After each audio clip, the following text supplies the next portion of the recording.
ನಮಸ್ಕಾರ ವೀಕ್ಷಕರೇ, ನಾನು ನಿಮ್ಮ ಬೀನಾ ಚಂದ್ರು. ನಾನಿದಿನ ನಿಮಗೆ ಇಡ್ಲಿಯ ಸಾಂಬಾರು ಮಾಡ್ತೀವಲ್ಲ, ಅದು ಹೋಟೆಲ್ ಸ್ಟೈಲ್ನಲ್ಲಿ ಹೇಗೆ ಮಾಡ್ತಾರೆ ಅಂತ ತಿಳ್ಕೊಳ್ಳೋಣ ಬನ್ನಿ. ಇದಕ್ಕೆ ನಾವು ಮಸಾಲೆಗೆ ನಾನು ಮೊದಲಿಗೆ ಕಾಯಿ ಕಟ್ ಮಾಡಿ ಇಟ್ಕೊಂಡಿದ್ದೀನಿ. ಒಂದು ಅರ್ಧಕ್ಕಿಂತ ಕಮ್ಮಿ ಆದಂಥ ಕಾಯಿ ಹಾಕ್ಕೊಂಡಿದ್ದೀನಿ. ಒಂದು 5 ಟೊಮ್ಯಾಟೋನ ತೊಗೊಂಡಿದ್ದೀನಿ, ಜಾಮ್ ಟೊಮ್ಯಾಟೊ ತೊಗೊಂಡಿದ್ದೀನಿ. ಒಂದು 2 ಲವಂಗ, ಒಂಚೂರು ಚಕ್ಕೆ ಹಾಕ್ಕೊಂಡು ಒಂಚೂರು ಈರುಳ್ಳಿ ಹಾಕ್ಕೊಂಡು ರುಬ್ಕೊಬೇಕು ಅಷ್ಟೇ. ಇದಕ್ಕೆ ನಾವು ಒಗ್ಗರಣೆಗೆ ಈರುಳ್ಳಿನ ಹೆಚ್ಚಿಟ್ಕೊಂಡಿದ್ದೀವಿ. ಇದಕ್ಕೆ ಸಾಂಬಾರು ಈರುಳ್ಳಿ ಸಿಗುತ್ತಲ್ಲ, ಆ ಈರುಳ್ಳಿನೂ ಸಹ ಯೂಸ್ ಮಾಡ್ಬೋದು. ಈಗ ಮಿಕ್ಸಿ ಜಾರ್ ಫುಲ್ ಆಗಿರೋದ್ರಿಂದ ಸ್ವಲ್ಪ ಟೊಮೆಟೊ ರುಬ್ಬಿದೆ ಹಾಗೆ ಇಟ್ಕೊಂಡಿದ್ದೀನಿ.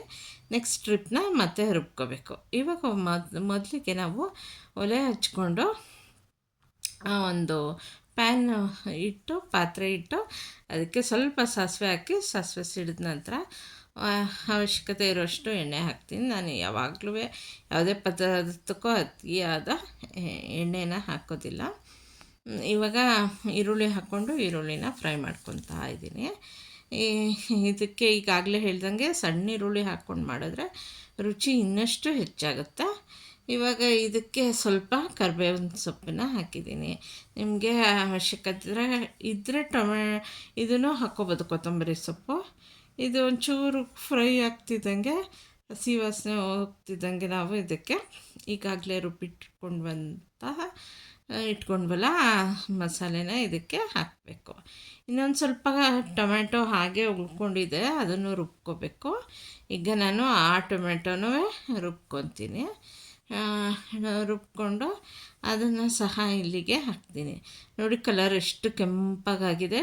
ಟೊಮೆಟೊ 5-6 ಟೊಮೆಟೊ ಹಾಕಿದ್ದೀನಲ್ಲ, ಇಷ್ಟ. ಈಗ ನಾನು ಮತ್ತೆ ರುಬ್ಬಿಟ್ಕೊಂಡಿದ್ನಲ್ಲ, ಟೊಮೆಟೊ ಇತ್ತಲ್ಲ, ಅದನ್ನ ರುಬ್ಬಿಟ್ಕೊಂಡು ಅದನ್ನು ಇಲ್ಲಿಗೆ ಸೇರಿಸ್ತಾ ಇದ್ದೀನಿ.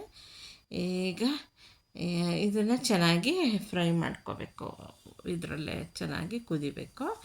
ಇವಾಗ ನಾವು ಸಾಂಬಾರು ಎಷ್ಟು ಬೇಕೋ ಅಷ್ಟು ಹೆಚ್ಚಿಸ್ಕೊಳ್ಳೋಕ್ಕೆ ಸಾಂಬಾರು ನೀರನ್ನ ಹಾಕ್ಕೊತಾ ಇದ್ದೀನಿ. ಈಗ ನೀರು ಹಾಕ್ಕೊಂಡು ನೋಡಿ, ಈಗ ನಾವು ಖಾರದ ಪುಡಿ ಏನೂ ಹಾಕಿಲ್ಲ ಅಂದರೂ ಒಳ್ಳೆ ಖಾರ ಇದ್ದಂಗಿದೆ. ಇದು ಟೊಮೊಟೊ ಕಲರ್ ಕೆಂಪಗಿರೋದ್ರಿಂದ ಇಷ್ಟು ಕಲರ್ ಬಂದಿದೆ. ಇವಾಗ ನಾನು ಇದಕ್ಕೆ ಅವಶ್ಯಕತೆ ಇರೋಷ್ಟು ಉಪ್ಪು ರುಚಿಗೆ ಹಾಕ್ತಾಯಿದ್ದೀನಿ. ಹಾಕ್ಬಿಟ್ಟು ಇದನ್ನು ಮತ್ತೆ ಸ್ಟರ್ ಮಾಡ್ಕೊಳ್ಳೋದು. ಆನಂತರ ನಾವು ಬೇಳೆ ಸಾರು ಪುಡಿ ಏನಿದೆ ಆ ಸಾಂಬಾರು ಪುಡಿನೇ ಇದಕ್ಕೆ ಹಾಕ್ಕೋತಾ ಇದ್ದೀನಿ. ಸಾಂಬಾರು ಪುಡಿ ಹಾಕ್ಕೊಂಡು ಅದನ್ನು ಅವಶ್ಯಕತೆ ಇರೋಷ್ಟು ಪುಡಿ ಹಾಕ್ತಾಯಿದ್ದೀನಿ. ಹಾಕ್ಬಿಟ್ಟು ಇದನ್ನು ತಿರುಗಿಸ್ಕೊಬೇಕು.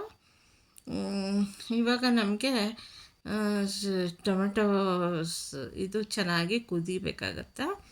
ಕುದ್ರೆ ನಮಗೆ ಇವಾಗ ಏನು ಇಡ್ಲಿಯ ಸಾಂಬಾರು ರೆಡಿ ಆಗುತ್ತೆ. ಹೀಗೆ ನಾವು ಸರ್ವ್ ಮಾಡ್ಬೋದು. ಇದಕ್ಕೆ ಕೊತ್ತಂಬರಿ ಸೊಪ್ಪನ್ನು ಹಾಕ್ಕೋಬಹುದು, ಇದು ಆಪ್ಷನಲ್ಲು.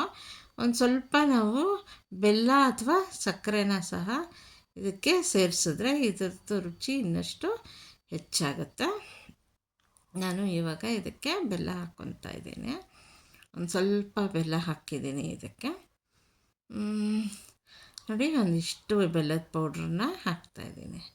ಈಗ ಇದು ಚೆನ್ನಾಗಿ ಒಂಥರ ಸ್ವೀಟಾಗಿ ಇರುತ್ತೆ. ಇದು ಹೋಟ್ಲಲ್ಲಿ ಸಾಂಬಾರು ಕೊಡಲ್ವ, ಆ ರೀತಿ ಇರುತ್ತೆ. ಇದೇ ಸಾಂಬಾರಿಗೆ ನೀವು ಬೇಳೆನ ಬೇಯಿಸಿ ಆ ರಸನೂ ಸಹ ಇದಕ್ಕೆ ಸೇರಿಸ್ಕೋಬೋದು. ಆವಾಗ ಅದು ಇನ್ನೂ ರುಚಿಯಾಗಿ ಇರುತ್ತೆ. ವೀಕ್ಷಕರೇ, ಇದು ನಿಮಗೆ ಇಷ್ಟ ಆದರೆ ನಿಮ್ಮ ಮನೆಯಲ್ಲೂ ಟ್ರೈ ಮಾಡಿ. Thank you for watching.